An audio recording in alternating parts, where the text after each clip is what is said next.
Hey out there, Jeremy here. And guys, I'm very excited for our conversation today because we have a very cool guy with us. His name is John Gusty. He's one of the co-authors of a book called The Red Pill Revolution. And he's really trying to shift the paradigm on what we focus on, what we look at as a society, and kind of, I guess, how we take control of our own lives. So I'm excited for this conversation. John, thanks for hanging out with me today, man. Oh, man. Jeremy, thanks for having me. I appreciate it and looking forward to this convo. So I want to kind of, for our audience, start out with how you got into this whole world, because, you know, this isn't something you intended to do, but you had some things change in your life and it kind of shifted some perspectives for you. Yeah. Well, it was really two completely different life paths that were happening all at one point simultaneously that kind of led me here. So in the least amount of words, I'll try to make this as non-boring as possible. So I grew up in the music industry. I lied and got a job earlier than I should have. I said I was older than I was, and I've been working in record stores, and I started out working in record stores, and then became a recording artist in my own right, and then after young adulthood got out of the way and got into more older adulthood, wife and kids and stuff, stopped trying to be a rock star and started working for them. And I have worked for record labels. I have worked for distribution companies. And I, at the end of the day, I became a content creator / manager for the music industry in various capacities, and was very blessed to work with some of the biggest names. I live in Nashville, just outside of Nashville, Tennessee. So being around celebrity is pretty commonplace. There's, around here. Well, Nashville is one of the coolest places on the planet. Like you just walk through the streets and you meet people. It always has been, but unfortunately that little secret has gotten out in the last several years, and now most of LA and New York City are here. So its cool factor is going. It's shifting a little bit. But I was at a bar in Nashville last March, and we're sitting at the bar, and all of a sudden the woman working at the bar says, "Okay, my shift's over," and then she just gets on stage. My wife's like, "What? She's better than the person that was performing," and it was like the bartender. So I love Nashville. Yeah, it is. I'm very, very blessed to Middle Tennessee in general. It's just a wonderful place to live, raise a family, and just have roots. But so anyways. Long story short, I've done just about every job there is to do in the music business, starting from working in a record store to being the artist. I have the distinct honor of working at a record store, unboxing my own CD that came out through a record label, putting it on the shelf for the first time, and then several years later, taking that same CD, putting it back in a box after it had been recalled and deleted. So I've seen the whole life cycle of the professional musician from the front lines. But I also got into management, working for labels and management companies. And it was kind of there that I honed my content production and management skills by default, because you kind of trial by fire in that world. And it was at that point in my life when I really started to recognize and appreciate how scripted and produced narratives are. And it's not that hard for people to relate to the fact that, for instance, I worked very closely with a couple of management teams. I worked very closely with the Keith Urban management team, the Dolly Parton management teams, names like that. I mean, bigger names. And it's not that hard for people to understand, especially through the eyes of publicity people, that narratives are scripted. When an artist gets involved in a situation, even something as simple as like announcing the birth of a child or whatever, there is a scripted narrative around that. People sit in a room and go, how's the best way to go public with this? And I don't think it's hard for anyone to wrap their minds around that happens. So when you hear, but I don't think most people get that, I guess, kind of, I don't know the way to put it, like out of the box, right? Like they watch TV and they're like, oh wow, these people are like, looking for these stories, and these stories are just happening. And it's like, that is not the case at all. Like everything's scripted for you. No, there are teams of highly paid in a lot of cases, overpaid people who write those words and take those pictures and craft those storylines. And so something as simple as a celebrity announcing the birth of a child or a divorce or a marriage or something like that, those messages are crafted very, very carefully by professionals. And it's rarely do you see the artist, raw going on TV going blah, blah, blah, blah, blah. They're not doing that. They're reading a very carefully scripted narrative. So I've got this whole music industry part of my life that's happening. And at the same time, my lovely wife, Dawn, of well over 20, we're going on 25 years now together, when we knew each other from the music industry. And when I met Dawn, she was walking with a cane, and she was diagnosed as having multiple sclerosis. And I knew this before we were romantically. I knew this as friends when we were just friends. And so point being, when I married her, I knew exactly what I was marrying into. Yeah. And I was marrying into an adventure in the medical industry, because most people who have been diagnosed with MS or Lyme's or anything in that ballpark knows that it's usually a slow progression downwards. And so I watched my wife basically get worse. And I'm not the person that likes to sit there and just do nothing. I want to dig in, and I want to find out, how can we get her better? And so about 20-ish years, 22, 23 years ago, I started being very, very interested in that goal, it was just that simple goal. I wanted to get my wife better. I wasn't never been like much of a hypochondriac, so I didn't have much experience with doctors or anything like that. I didn't live in that world. I never had an operation. I just, pretty healthy person from the get-go. So I wasn't in the medical I have some family members that we used to joke, like, I think that hospitals build new wings for how many times they go to the hospital for like literally nothing. Oh, so and this is literally a big part of my quote unquote passion and mission is to reach those people, those types of people that think that way. But anyways, long story short, I quickly came to realize, because Jeremy, I know you and I haven't known each other very long, but you've known me well enough to know I love conversation, man. I'll ask you a question. You can ask me a question. There's no, transparency is a silly word to me, because is there anything but? If you're being anything but transparent, you're being suspiciously manipulative. And yep. Yeah. So anyways, so I would ask medical professionals questions, and because I was used to dealing with celebrity and the music industry and stuff, can kind of sense and smell BS from a mile away. And I was noticing like medical professionals have a real hard time answering questions. And it became very apparent very quickly that they are just as scripted and just as produced as the music industry, the entertainment industry in general. And so it just it connected some dots mentally for me, where it became very clear, like, my gosh, if the entertainment industry is scripted and those narratives are carefully crafted, and the medical industry is scripted and those narratives are carefully crafted, could it be that most of what we're seeing, because we see most people absorb what they know and their perspective on life through some sort of media. Yeah. And the only other option you have is your real life experience, just getting out and experiencing something in real life. But for the most part, well, for a lot of people, that isn't even an option, right? Because they're working a long day. They're trying to feed their family. They're getting home, and the only thing they know is like get home and turn on CBS or ABC or one of those things and watch the hour of scare the shit out of you news. And that brings up a really interesting passion point for me, because like the news, think of that term. Like, I don't think enough of us think of the audacity and the arrogance of that term, the news. It'd be like saying the food. It's like news to me might not necessarily be news to you, just like food to me might not necessarily be food to you. So for any entity to claim the news it's at best, it's arrogant and narcissistic. At worst, it's very suspicious and manipulative.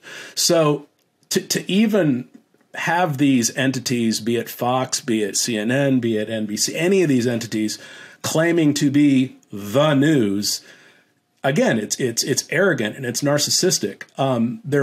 What is happening is they are content companies and they are pushing out content per their narrative and their agenda. And yeah, again, I would never claim to tell you, Jeremy, what is news to you, just like I would never claim to tell you what is, or declare what is food to you. So the whole, I don't know, I think there's this built-in accepted arrogance around the term news in and of itself. But it became very, very, very, very clear to me after taking my experience in the entertainment industry and now my newfound experience trying to get answers and facts out of the medical industry, that like, man, everything, most of the stuff that we think we know is very carefully scripted and produced, and we both make content. You and I both make content. Jeremy, you control your content. You're not going to let. That's very true, because there's certain people I'll talk to and there's others that I won't. You know, it's just how it is. This very interview, let's use this very interview as an example. If this interview goes in a way that you don't want it to go, if I start talking about stuff that's really offensive or you know, whatever, I mean, you have the decision to not put it out. And the people listening to that, though, will know that I don't do that, because what I usually do, if it doesn't go to the direction I want, I'll add context at the beginning of the episode, like, hey, this is where it went, but I want you guys to hear what was said, because I think it's important, right? Yeah, but it's important to have context. You as the content producer you make that decision, and And that happens at the highest, the highest, I mean, that's another arrogant term, but it happens at all levels of content publication. So it used to crack me up. I had a couple of friends, they're still my friends, but the show doesn't exist anymore, that were big fans of, you know, Bill O'Reilly and the O'Reilly Factor on Fox News. And I'm not knocking the show or Bill O'Reilly, whatever. I mean, he's another media character like any other media character. But these friends that I had were like, "Oh, he's so good off the cuff, and he can just rattle off all these things." And I was like, "Guys, you know, because he's reading a teleprompter. You know, he has a team of writers. In fact, oddly enough, later in life, I got to know a couple of the writers that work on that particular show. And it's like, none of it is off the cuff. None of that stuff. I don't care who you're talking, whether it's Bill O'Reilly, Alex Jones, Joe Rogan, any of those. It's all carefully scripted. You and I in this interview, there is a purpose behind this. I know why I'm here. You know why I'm here. It's you know what I'm saying? It's like, yeah, it's okay. There's nothing nefarious behind what you and I are doing right now. But what if you owned a big media empire and you were, for whatever reason, for advertising dollar reasons or whatever, it was in your best interest to push a certain narrative or an agenda, and it happens everywhere. And I think that if I could encapsulate what I and my fellow co-authors are trying to do is to just simply, it's not the objective to expose and investigate and dismantle these narratives. It's more the objective to just get people to recognize that they're there.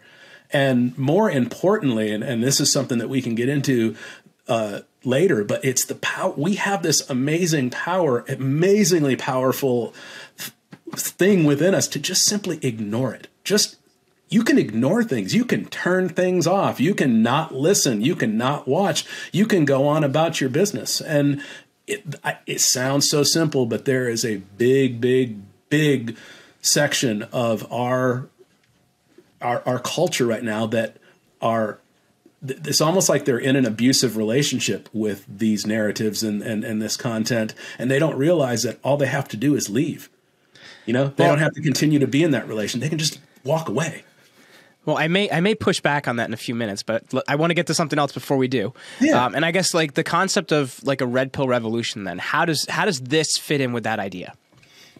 Well, the name, I'm hoping that the name is obvious where it came from, but if not, it's from the movie The Matrix, and there was a very famous scene where the main character was given the choice. He could take one of two pills, and if he took the red pill, he got to know and see the truth, but there was no going back.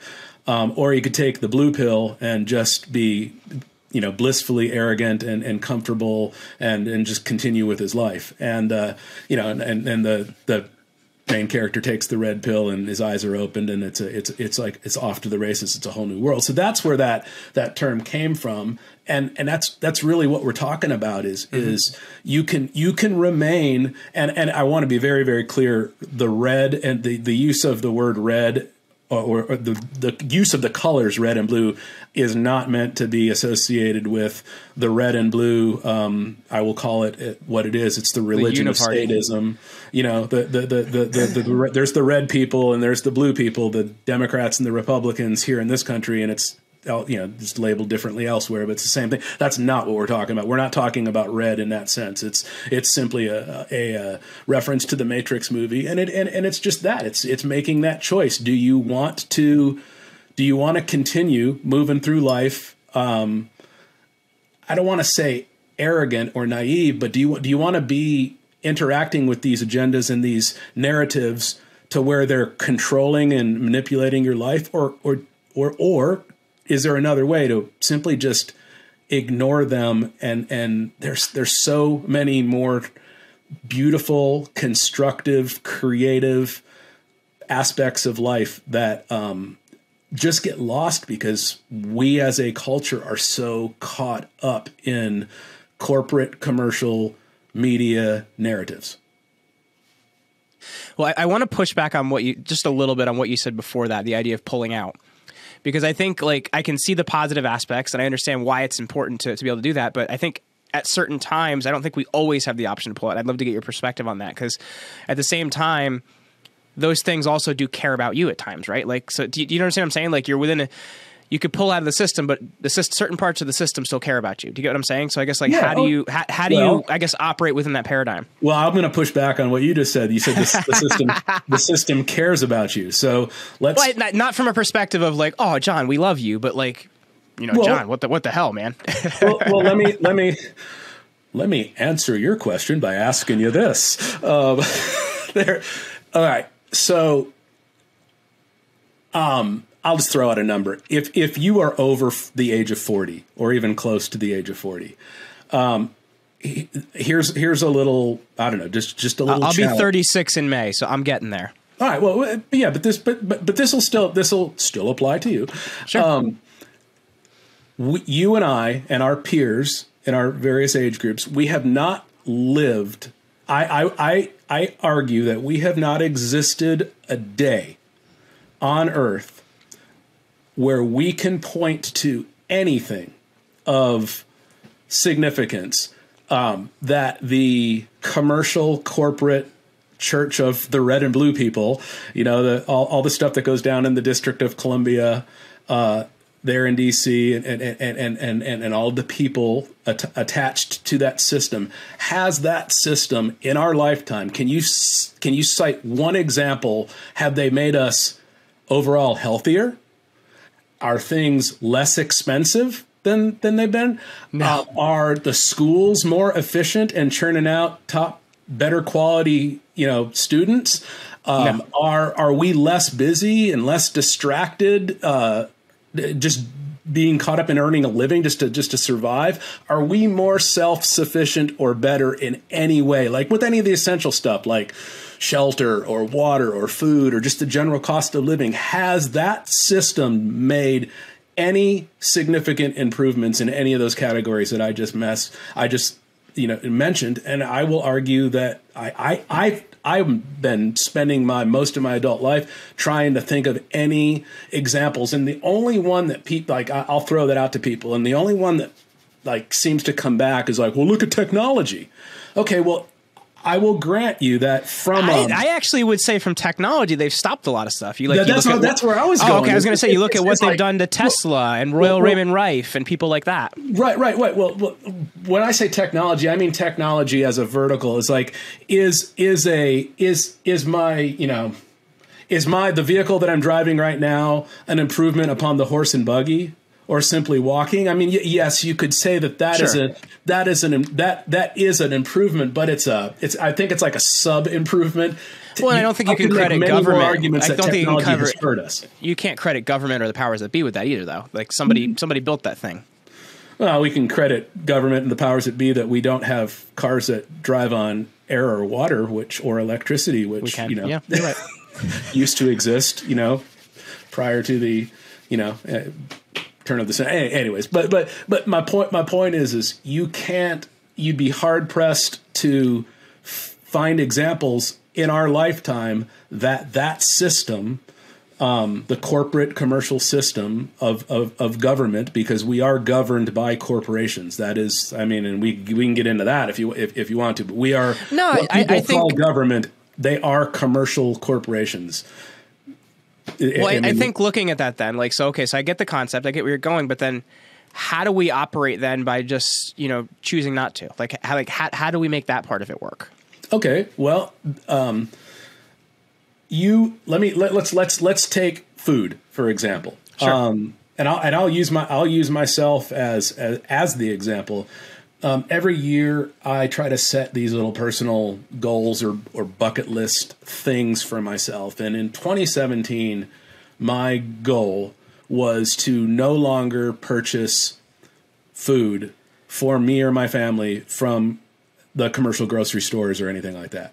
So, so what I did was I started out with the easy stuff, like the eggs and the produce, and meat was a little harder, but it wasn't difficult. But I very quickly got to the point where and I'm still there, and I'll never go back. But like all of my food comes directly from the source. It doesn't come from commercial entity. And I'm still trying to get my chickens to be a little less, oh, it's too cold today. Oh, it's too hot today. So I'm still trying to figure that part of it out. But we've started to do some of that too. Yeah, chickens are like cats. You're never going to hurt them. But like, oh, it's so cold today. We're not going to lay any eggs. Oh, you know what? It was really hot this week. No eggs for you.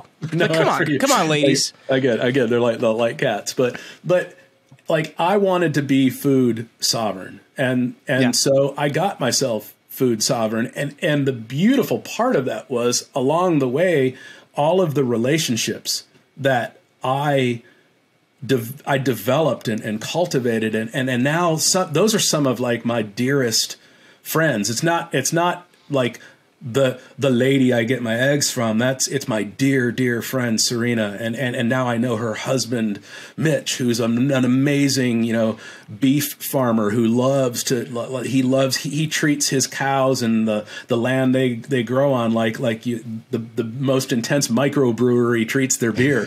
I mean it's an art, it's a science, it's a passion, and so. What I got out of that was, one, I don't go to grocery stores anymore. Two, I have a bunch of important and beautiful friends that I didn't have before.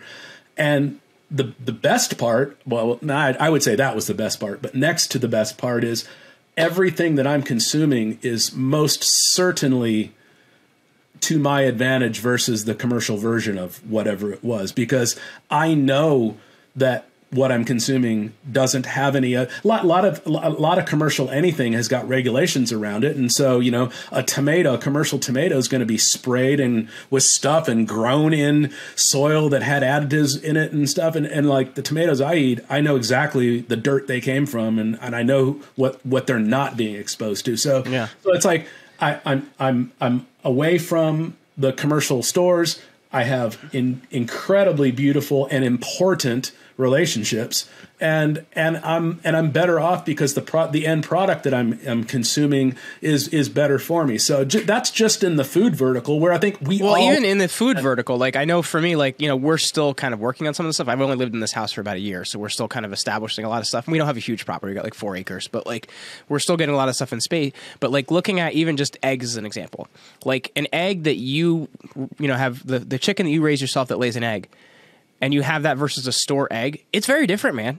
Oh, it's like there's more substance to it. I don't know how to explain it. Like there's actually more substance to it, and the colors are different than what you get from a store egg. Meaning the colors when you crack that egg open, like the shells are a lot of times are brown, but like, you know, we have Easter eggers too, so we get blue ones. But like you crack them open, even the color of the yolks are different. Oh, the yolks that I get are the deepest orange, yellow. Like I've had people over and they'll be like, "Whoa, what kind of eggs are those?" I'm like, "They're natural eggs. they're what eggs are supposed to be," because they're used to like a lot. It sounds silly, but like a lot of people have never actually seen a natural egg. The one that blows me away, and this is a huge passion point for me, is water. Is like most people have never drank or been exposed to natural living water. All they've ever had is piped in from a commercial third party to whatever building they happen to be in, tap water, or, you know, at best, bottled water of some sort, you know, and I mean, but most people don't get exposed to real, natural living water. How do you handle filtration on that? Like, how are you? Because at the same time, like, you want to make sure you're not taking any micro pathogens or anything like that. Like, how are you handling filtration? Interestingly, the next year, 2018, I wanted to be water sovereign. So that was the year. That was the year. I feel like I'm unknowingly following the correct path here. That was the year that I had a, you know, in full disclosure, I'm a huge fan of like punk rock and the punk rock spirit. And I'm just an old punk rock skateboarding kid from Tempe, Arizona that, and the thing that really drew me to the whole world of punk rock was just the independent spirit of it all. It's like, I'm going to do this because of, you know, insert organic real reason here, you know, or if there's 100 people going in that direction, I'm going to go and I'm not just going to follow. I'm either going to not go at all until I understand why they're going over there, or I'm going to go the other direction just out of spite. So I really love the whole punk rock spirit, but it occurred to me in around late 2017. It's like, man, as would you consider the madness to be punk rock or ska? What's your viewpoint? Oh, well, first of all, ska is huge passionate that song Michael Caine is like one of my all-time favorite songs by the Madness. Well, Tim Armstrong of Rancid is one of my all-time just like songwriting heroes, and the band he had before Rancid was a band called Operation Ivy, and they were the first. Oh, yeah. They were one of the first to really combine punk rock and ska, and just ska's just be a bit. But yeah, it's all punk rock. Anything that is independent and following its own spirit is punk rock. And all that to say, in late 2017, it just occurred to me. It was the simplest thought. I was in my kitchen. I remember it plain as day, thinking like, man, John, you know, I'm talking to myself. You know, you think, you know, your whole life you've been independent and, you know, blah, blah, blah, blah, and you can't even get yourself a glass of water without third-party commercial help. Mm-hmm. And I live in this beautiful part of Middle Tennessee. I look out and there's trees and there's ground and grass and animals and stuff all around. I was like, you're right. I can't even get myself a glass of water. It falls from the sky and springs from the ground, and I am dependent on some third-party commercial entity to give me something that is an essential part of life. And it just, the absurdity of it all hit me.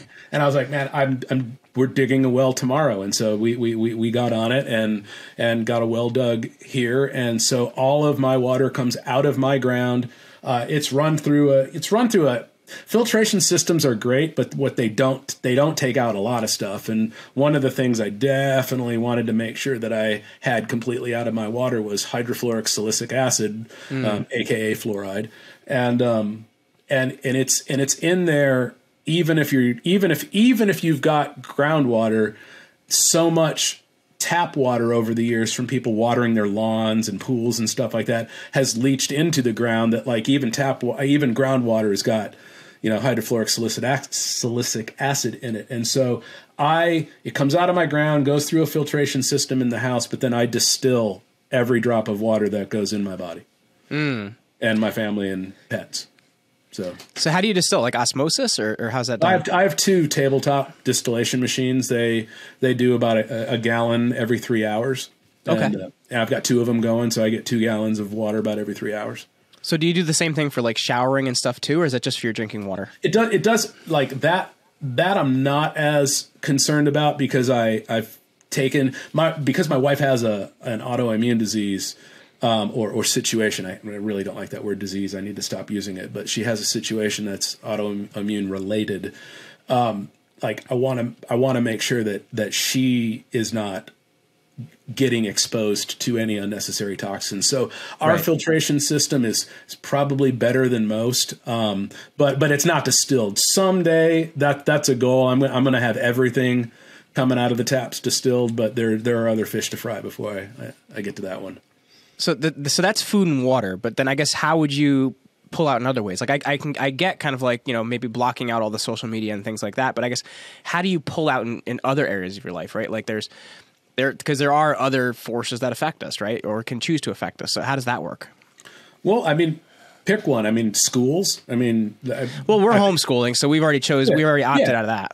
Yeah, but and then we're actually in a homeschool like group in our lake. Yeah, as did and are we, my wife Dawn and I, with our kids, but I don't think enough people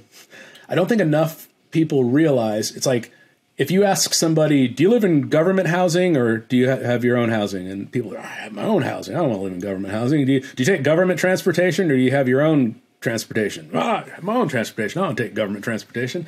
Do you buy your own food or are you on government food stamps or whatever? No, I buy my own food. Well, do you send your most precious commodity, your children, do you send them to government schools or do you handle it yourself? Deer in the headlights, uncomfortable cause.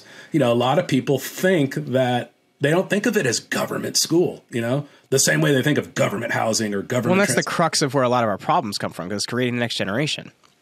Yeah. So I mean, I think maybe a bigger way to answer your question is it's one of my goals to get, if I can get one other person to start thinking in every aspect of life, whether it's food, whether it's water, whether it's schools, whether entertainment, media, whatever, ask, is it corporate commercial or is it private independent? And well, I think you have a different definition of that than most people have for that. Like, how would you define corporate? Because I think you could also apply that to government and a lot of different things. Well, I mean, there isn't any government that isn't corporate. I mean, all government is corporate. Well, I don't think most people have that understanding, though. So I guess I'm trying to break down, like how do you define that term then? How do I define? Yeah, how would you define corporate in that sense? Because I think a lot of people look at it and be like, I don't see the government as a corporation. It's absolutely. I mean, I mean, all anybody has to do is just take some time and go research. Okay, look, I guess start here. Yeah, a corporation is a commercial entity. Period.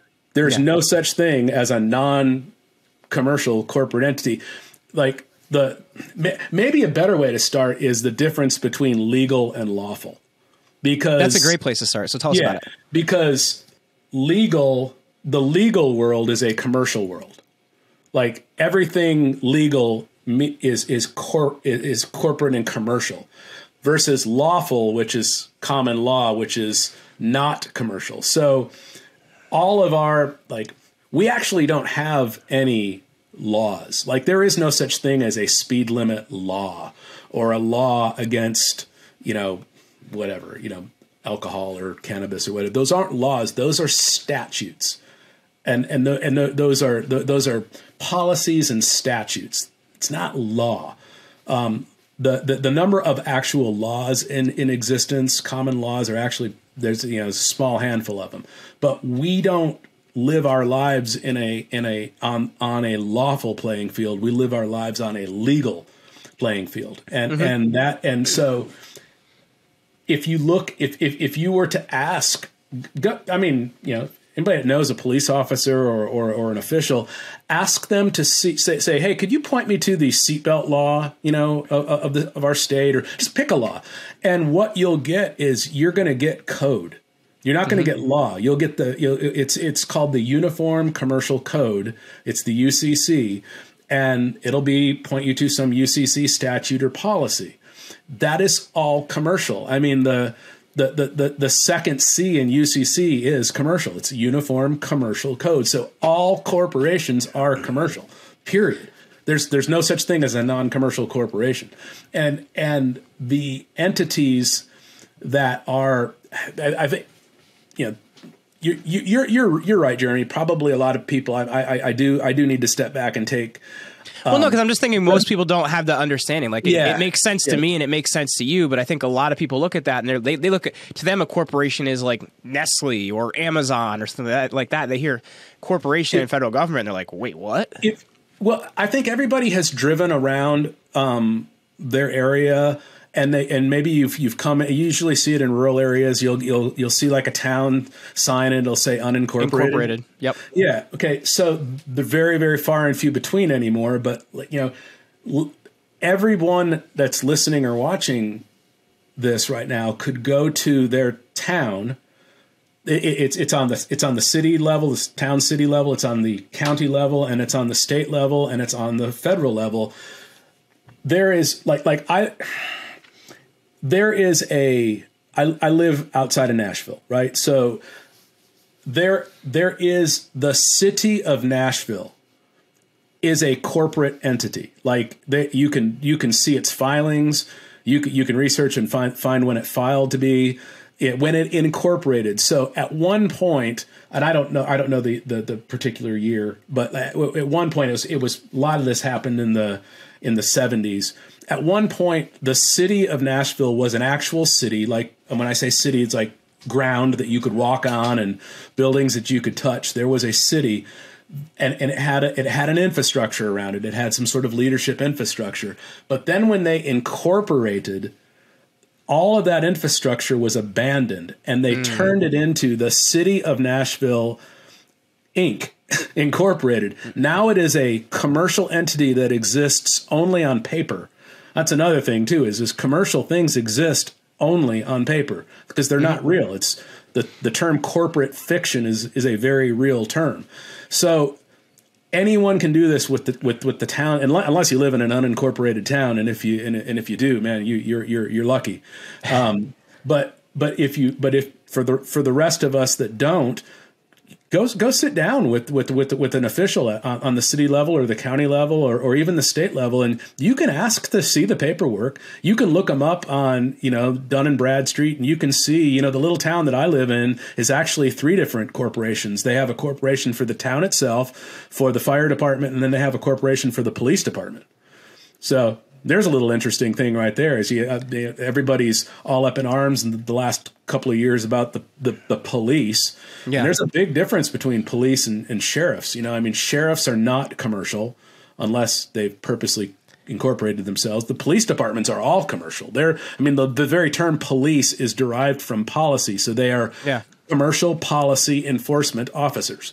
Well, I think it's interesting because it kind of leads us into the wrong arguments, if that makes sense. Like we're kind of fighting about people are picking sides of an argument, and it's the wrong argument to even have, right? Like marriage is a great example of that. It's like who can get married, who can't get married, why can't they get married? It's like, okay, but why is the state deciding that? That's between two people, or if you're, depending on what religion you have, maybe it's between you and your church. I don't know.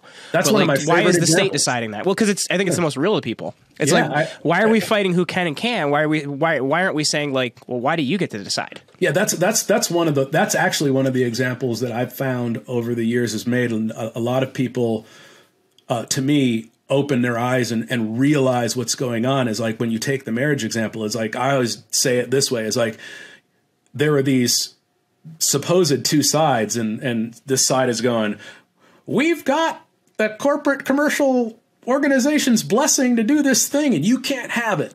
And the other side going, we want corporate commercial's blessing to do this thing. And people like myself are sitting there going, why in the world would you want a commercial organization telling you, validating your personal relationship. I mean, where does that end? I mean, Jeremy, are you and I friends? I mean, or we don't have any certification that shows that we're friends. It's like, you don't. Well, I'll send the friend contract over to you, man. It is totally unbreakable without the incorrect signature. But people get, people get quote unquote commercially married all the time. It's like, whenever anybody in my life is getting married these days, I always ask them, I said, are you doing a government marriage or are you doing a non-government marriage? And it's like deer in the headlights. Well, what do you mean? It's like, are you licensing? Because when you license something, when you certify something, that's a commercial act. You don't, certification and licensing is strictly commercial. It doesn't happen in a non-commercial realm. So, I can tell you this much. I invited a lot of people to my wedding, but one entity that wasn't invited was the state of Tennessee. So we're from New Jersey, but the state of New York is the one that got to agree to my marriage. So, anyway. Well, John, I've really enjoyed this conversation, man. I think we've unpacked a lot of interesting stuff. And I think at the same time, it gives people a lot to explore as well. So I know that you've actually put together a great guide, for people listening, as well as you have the book. So where can people find those things and where can people find you? Well, here, it's the Red Pill Revolution Anti-Dependency Suggestion Guide. And I purposely use that term suggestion guide just because I don't know, pointing fingers and telling people what they should do never comes off well for anybody. People don't want to be told what to do. But I think most people would welcome a friendly suggestion or two. And there happen to be 10 of them inside this guide, and it's free, and I would love for people to take advantage of it and download it. You can find it at theredpillrevolution.com/guide, and it's there. And just drop your email address in there, and the PDF is yours. And I hope you find it eye-opening and useful. And if you do, man, share it with others. It's just 10 aspects of life that I know for a fact we all have at least some ability to control. And at the end of the day, I think my goal is, man, I want you in charge of you and me in charge of me. We all know what's best for ourselves and our families. And if you need my help, you'll ask for it. And I would like people to start thinking that way about the corporations. When we need their help, we'll ask for it. But it shouldn't be the other way around. Well, John Gusty, thanks for hanging out with me today, man. Absolutely, brother. Thank you.